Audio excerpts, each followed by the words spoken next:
Discourse 10, Germain, Invocation.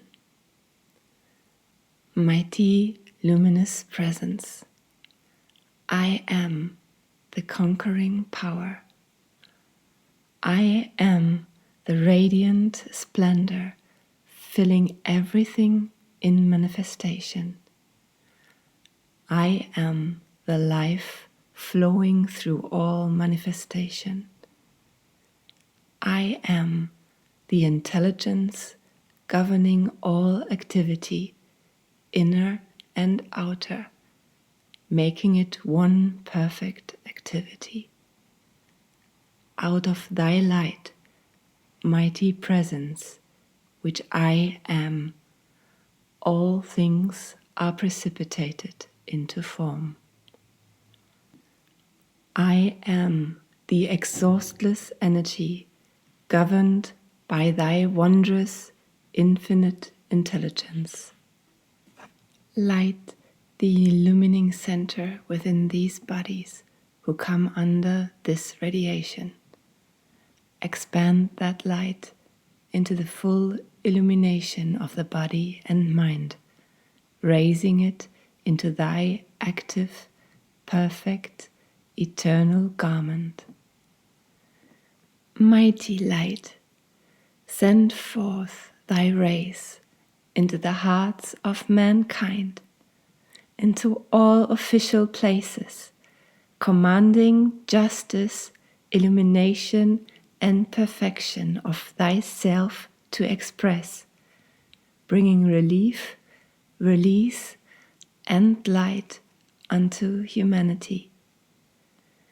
And by thy governing principle, command all things in the outer human activity to give obedience.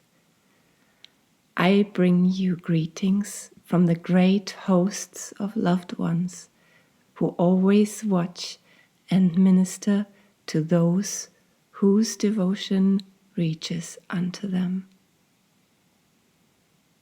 The Discourse. From out the centuries of activity, we have arrived at the focal point where the experience of ages come into instantaneous action, where all time and space become the one presence, God in action now. Knowing that it is the presence of God, I am, that beats your heart, then you know that your heart is the voice of God speaking. And as you come to meditate upon the great truth, I am the supreme intelligent activity through my mind and heart, you will bring the true, dependable, divine feeling into the heart. So long, mankind has been loving on the periphery of the circle. Once the student becomes really aware that God is love, and love's true activity comes through the heart, he will understand that to focus his attention on the desire to project love forth for any given purpose is the supreme privilege of the outer activity of the consciousness, which can generate love to a boundless degree. Mankind has not previously understood that divine love is a power, a presence, an intelligence, a light that can be fanned into a boundless flame or fire. And it is within the conscious intelligence of every individual, especially students of the light, to so create and generate this presence of love that it becomes an invincible, exhaustless, peace-commanding presence wherever the conscious individual desires to direct it. Somewhere it has been said that love may not be commanded.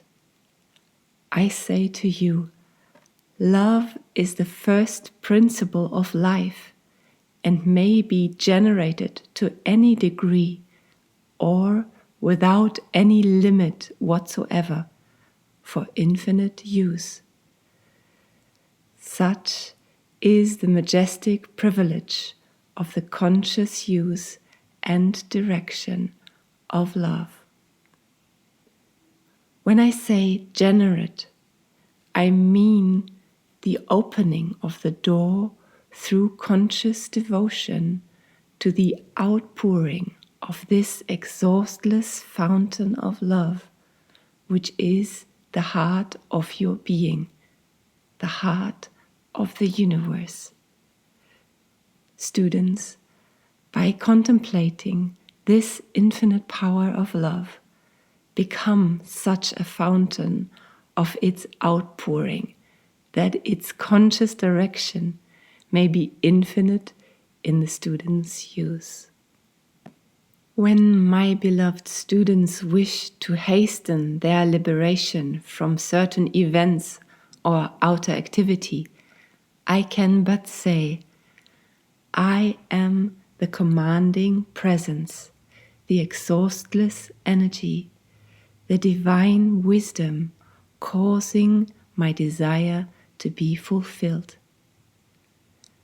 This will bring the quickest release from any undesirable condition that the very law of your being will permit. Knowing this, you may further know the presence that I am. I now remain untouched by disturbing outer conditions. Serene, I fold my wings and abide the perfect action of the divine law and justice of my being, commanding all things within my circle to appear in perfect divine order. This is the greatest privilege of the student and should be the command at all times.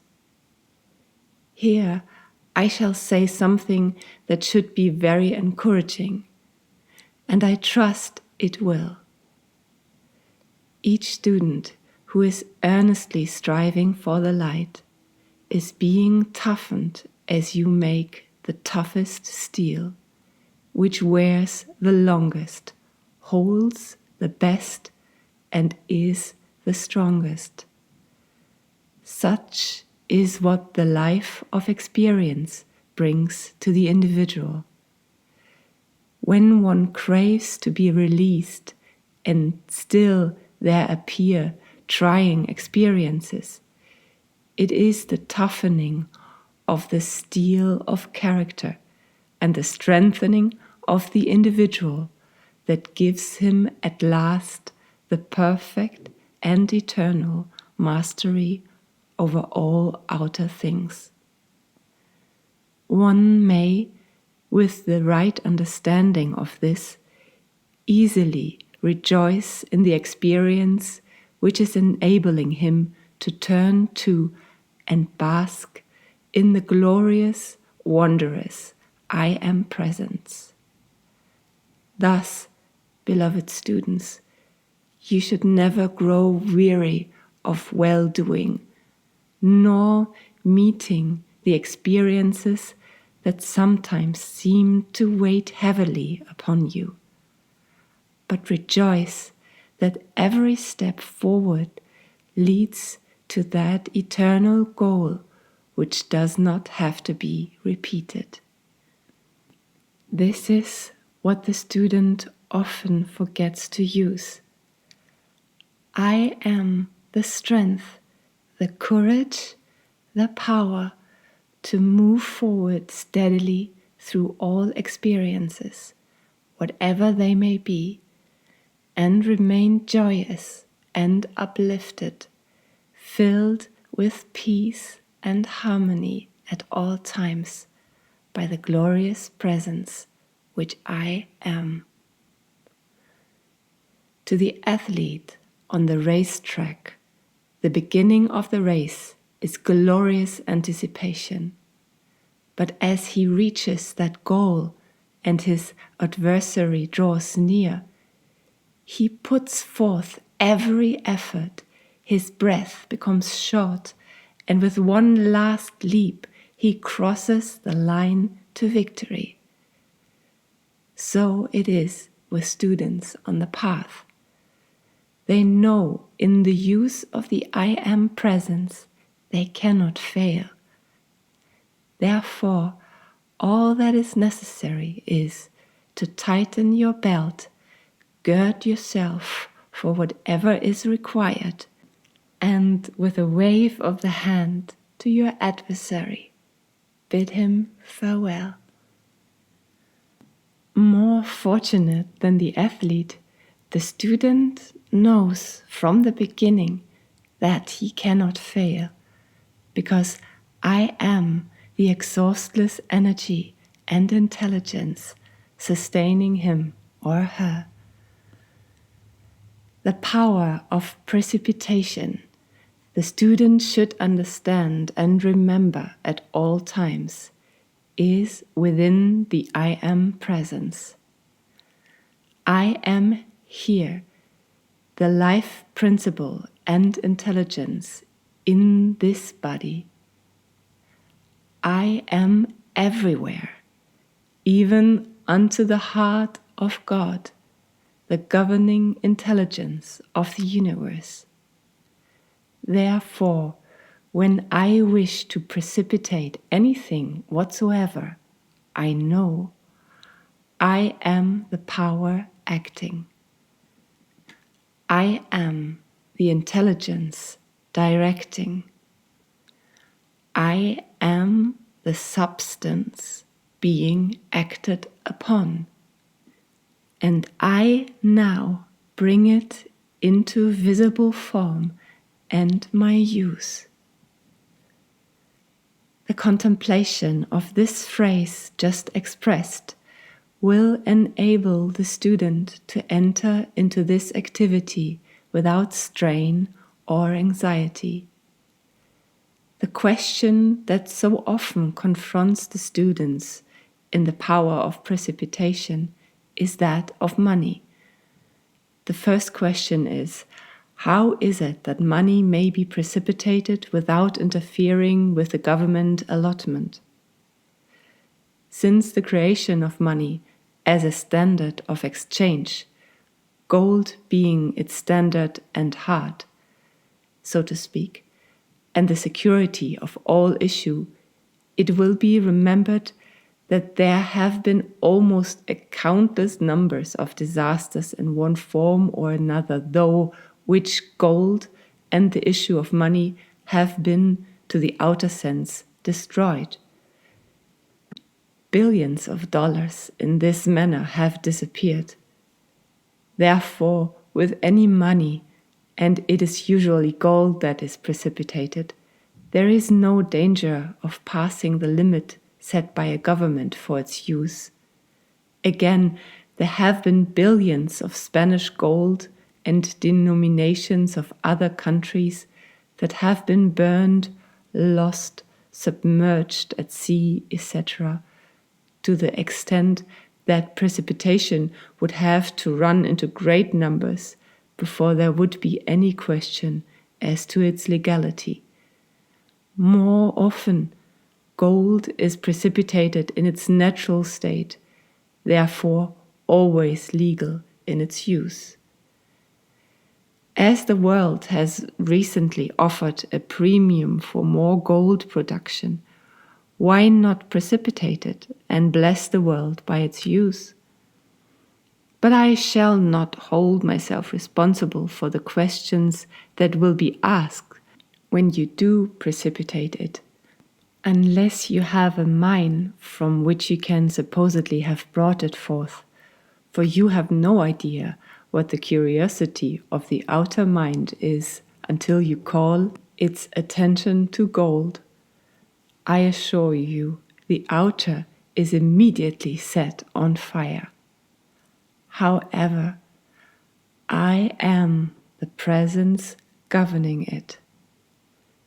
The supposed demand to know the source of gold is but a subtle form of inquiry that someone else may discover your source. My idea would be to answer their inquiry that it is none of their business.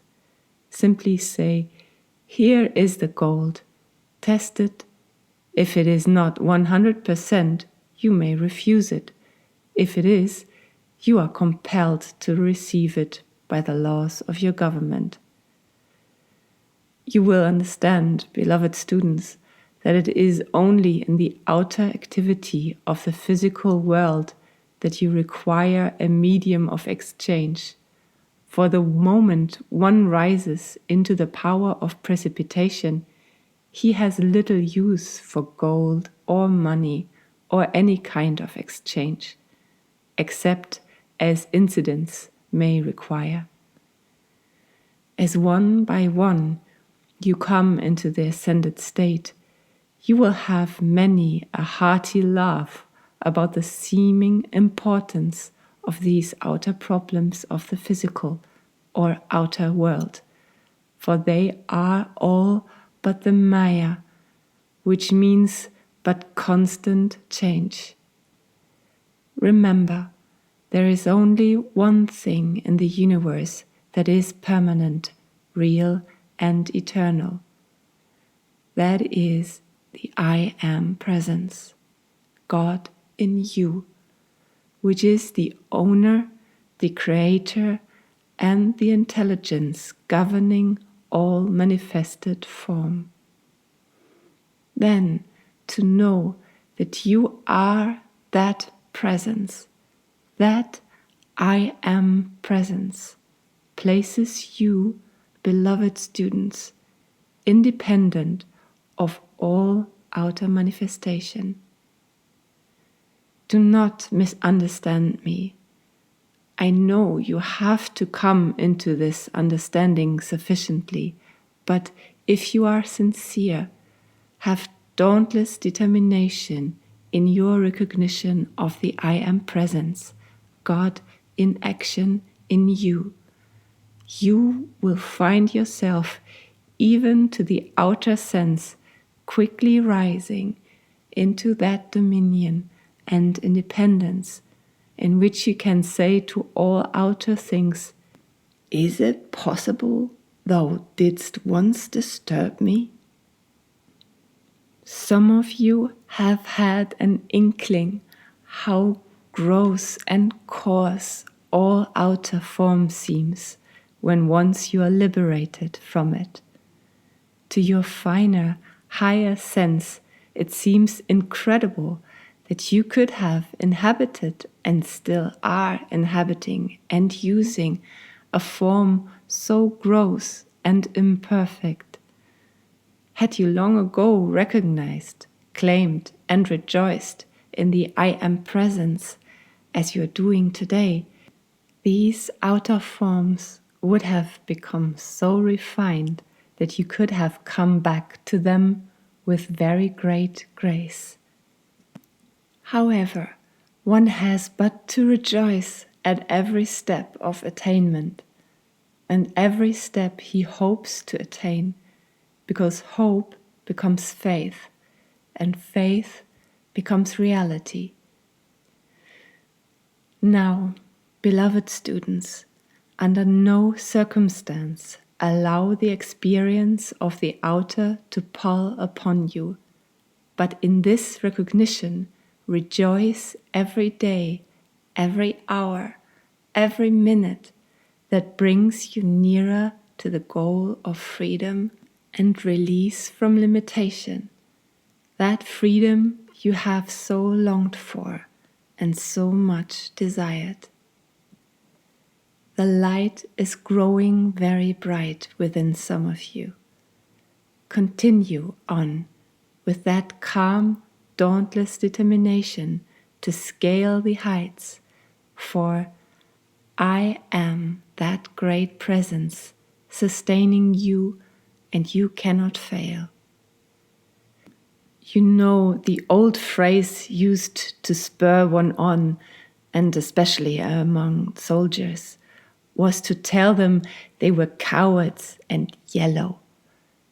Now, beloved students, I say to you, you are not cowards, but you are yellow with the golden light of truth, of dominion, of mastery over all outer things which have bound you.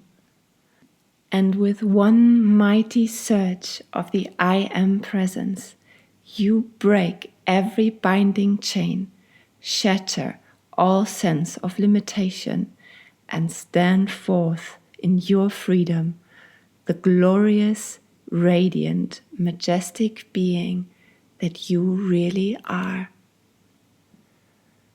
I like very much to use the statement, I am here and I am there. And if you will contemplate it, you cannot help but overcome the sense of separation. The student is more or less uncertain, which always brings anxiety, and anxiety makes tension. As you come into the higher activity, you will become more and more relaxed. Always take the attitude of calm poise when anything should manifest. Always be happy and rejoice in the presence. But there is always the balance to be maintained.